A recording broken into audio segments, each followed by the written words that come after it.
Hello guys, welcome to the first tutorial and it so zvada kuita panapa ndezvekuti toda kuinstalla inonziyo Linux nda kushandisa kuinstalla nda kuita inonzi Ubuntu nda kuita handi makangoudza kuti ma distribution aya akafanana nditi so kuti ukwanise kuinstalla Ubuntu pa Windows panapa kama usingadi kubvisa Windows yako uchida kushanda neWindows yako zvese zviri 2 handiti so uno downloada chinonzi icho VM kana chinonzi virtual machine box handiti so unouya pa Google pako kana wayodin ungonyora kuti virtual handiti virtual C box kana ti inonzi virtual box kana ti virtual machine box rakangofanana nditi kana virtual machine handiti virtual machine box handiti ungotoclicka yaunoda panapa handiti download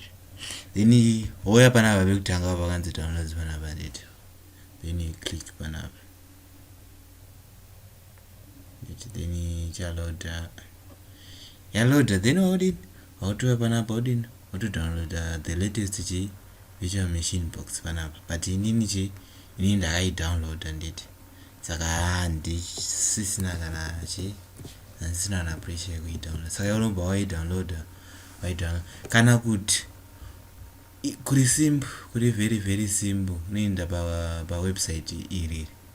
harimbotonadzo nonzero get into pc nongonyanya kuti getintopc.com handiti then otoya panapa ototaipa kutoti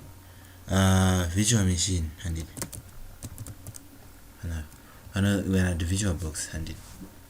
then you search handiti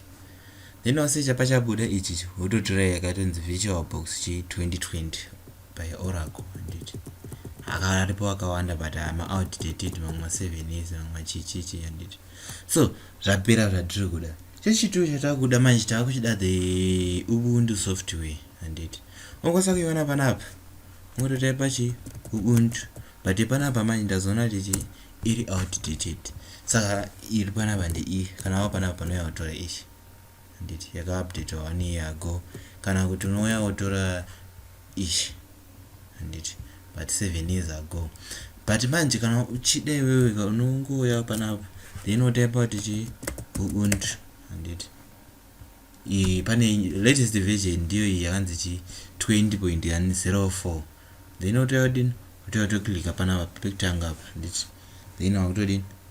yakutokuisa kuwebsite ravo iri handiti waya kuwebsite ravo iri then otodini download kana machine yako iri 64 bit download 64 bit kana 32 bit download 32 bit then panapa ndakukwanisa kutoclicka panapa ndodini since ndichida alright hanoona panapa so ndakutokwanisa kudownload is 2.67 gig handiti then you download but inini ndakaidownloada kare handiti saka handisisina need yekudownload handiti so ndakukanzela right so kana wazopedza handiti vamwe vanodownloada Kali Linux chaichaya vamwe vanodownloadawo Red Hat panapa Red Hat iripo Red Hat handiti so panapa Red Hat Enterprise iripo 8.1 months ago vanodownloada Kali iyo chaiyo handiti iri website rakanaka because robudisa zvinhu zvose handiti saka unofana kumbotori try yawo Kali Linux 2020 utodownloada vanoda handiti so zvinodependa nekuti urikuda ari pakawanda ayo handiti right apa tapedza